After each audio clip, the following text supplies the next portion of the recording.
пахта яке аз ашёи хоми саноатӣ ба ҳисоб рафта дар ҳамаи шаклҳои хоҷигидории кишварамон кишту парвариши он ба роҳ монда шудааст. ин сол майдонҳои кишти пахта зиёд шуда деҳқонон асосан дар заминҳои дар ихтиёр дошта бештар кишти ин зироатро ривоҷ медиҳанд. гарм омадани фасли тобистони имсола ба нашъунамои ин зироат таъсир расонд. аз рӯи гуфти олимон хусусияти хоси пахта ҳангоми аз 35 дараҷа баланд шудани ҳарорати ҳаво фаъолияти худро қатъ мекунад ва ҳамин омил ба нашъунамои ин зироат таъсир мерасонад. аз ин рӯ олимони соҳа тавсия медиҳанд ки дар ин айём шабона обёрӣ намудан намегузорад то ки ҳосил талаф ёбад. вақте ки 3, 4, 5 кӯрак пайдо шуд, аллакай талаботи пахтазор оби хеле зиёд. бинобар ҳамин обёрии шабона бисёр аҳамияти хоса дорад, зеро дар ҳарорати ҳаво паст будан ниҳоли пахта обро нақс қабул мекунад. вақте ки ҳаво гарм бошдагар вай об таъсири манфии худро ба пахтазор мерасонад. пахтакорӣ бахши сердаромади соҳаи кишоварзии мамлакат буда рушди он барои таъмини соҳаи саноат бо ашёи хом бо ҷойи кор таъмин намудани мардум ва тақвияти иқтисодиёти мамлакат нақши муҳим дорад. пахта зироати муҳими стратегиву сердаромад буда нисбат ба зироати дигар аз он фоидаи бештар ба даст овардан мумкин аст. бо истифода аз усулҳои кишоварзӣ метавон бо коркарди пахта соҳаи саноатро таҳким бахшида барои ҷойҳои нави корӣ имконияти бештар фароҳам овард. мутобиқи нишондоди омор имрӯз дар ҷомеаи муосир беш аз 100 кишвар ба кишт ва содироти пахта машғуланд, зеро ин ашёи рӯзгор барои ҷомеа муҳим доништа шуда дар соҳаҳои мухталиф бахусус саноати сабук самаранок истифода бурда мешавад. имрӯзҳо барои ба таҷриба корбарӣ намудани усули давлатҳои пешрафта мутахассисони ватанӣ имкониятҳои мавҷудаи минтақаро меомӯзанд. ба боварии мутахассисон соҳа барои ба даст овардани ҳосили дилхоҳи пахта баробари истифода аз тухмиҳои аълосифати хориҷӣ бояд аз тухмиҳои ватанӣ низ истифода бурд. таҷрибаҳо собит намуданд ки кишти тухмиҳои ватанӣ ҳосили дилхоҳ ба даст меорад. олимони соҳа бар он назаранд ки аз имконияти мавҷуда истифода бурда бояд агротехникии парваришу интихоби тухмиро дуруст роҳандозӣ намуд. дар ҳолати фаъолияти мунтазими корхонаҳои саноатӣ ки бо нахи пахта сару кор доранд имкон фароҳам меояд ки маҳсулоти асосӣ зина ба зина дар дохили кишвар коркард гардад. ба ин мақсад соли равон дар вилоят дар майдони 46599 гектар дар ҳамаи шаклҳои хоҷигидорӣ кишти ин зироат ба роҳ монда шудааст. امروز در مرحله یک دو کورکه 15,000 گکتار 3-4 کورکه 10,000 گکتار و در مرحله 5-6 کورکه در میدان 7,000 گکتار پخته‌زاری ولایت در این مرحله وجود دارد و امروز جهت ایمنی نگاه داشتن خصوصا از حشرات ضرررسان تورتناکنه و کرمیشانه خوجگوی دهقانی جمعیت متخصصان سازمان همراهی با متخصصان محافظ رستنی و شیمیکنونی کشاورزی ولایت در همبستگی کار کرده شدند.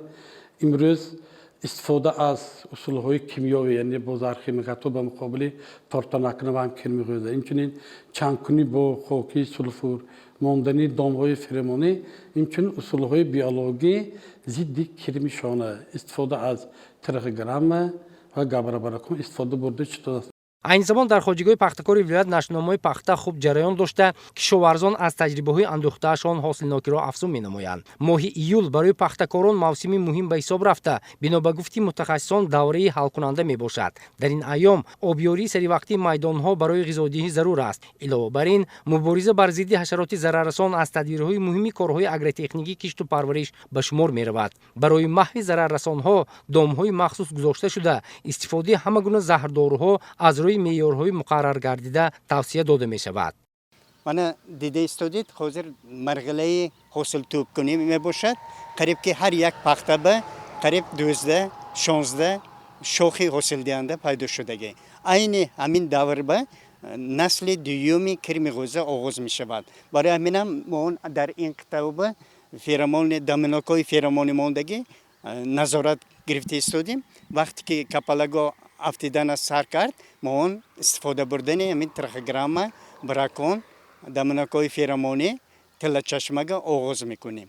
айни замон мутахассисон истифодаи маҳлулҳои кимиёвӣ бор ки дорои кайли мебошад тавсия медиҳанд. олимони соҳа дастур медиҳанд ки шабона обёрӣ намудани заминҳои кишт ба манфиати кор аст. ҳамзамон ба роҳ мондани истифодаи маҳлулҳои кимиёвӣ низ барои беҳтар шудани ҳолати киштзорон кӯмаки ҳамаҷониба мерасонад. вақте ки ҳарорати ҳаво аз 35 градус боло мебарад, пахта амал намекунад, яъне вай худашро ҳимоя мекунад. бинобар ҳамин дар замони ҳозира препаратҳои истифода бурда мешавад ки ин препаратҳо имконият медиҳад ки мо ҳамин барои нарехтани ҳосил мусоидат менамояд. яке аз ҳамин препаратҳо препарати барогул мебошад. Барогунанда ваш аст, бораш аст, бор барои нарехтани ҳосил мусоидат менамояд. соли равон боришоти борони зиёд боис гардид ки кишти пунбадона дар бештари заминҳо аз нав ба роҳ монда шавад. дар ҳолати саривақт боғизот таъмин ва обёрӣ намудани киштзорон аз ин майдонҳо ҳосили дилхоҳ ба даст овардан мумкин аст, зеро ҳоло фурсати афзун намудани ҳосилнокӣ имконпазир мебошад. марҳилаи шонабандӣ ва кӯракбандӣ мебошад ки барои аз стресс баровардан мо бояд маҳлулҳои дорои маҳлулҳо бор кали дошта бошад ки барои дар вақти стресс дучор шудани ниҳоли пахта аз стресс барвақттар барорем. барои ин тавсия дода мешавад ки бо воситаи озуқи аз барг дар маҳлулҳои дорояш бордор калидор яъне бору гум калини то 20% истифода баранд. пахтакорӣ дар тоҷикистон яке аз бахшҳои муҳими соҳаи кишоварзию саноат ба ҳисоб рафта, ҳамасола ба кишту парвариш ва коркарди он таваҷҷӯҳи махсус равона мешавад. пахтакорӣ соҳаи муҳими стратегӣ ва аз нигоҳи иқтисодӣ аҳамиятноку сердаромад низ мебошад. пахта зироате аст ки онро бештар барои нах парвариш менамоянд. дар баробари нах аз он чигит, ғӯзапоя, равған, хӯроки чорва ва дигар намуди маҳсулот истеҳсол карда мешавад. аз ин ҷост ки пахтакорӣ яке аз манбаъҳои асосии таъмини ашёи хом барои саноати сабук ва ҷойи корӣ барои мардум мебошад.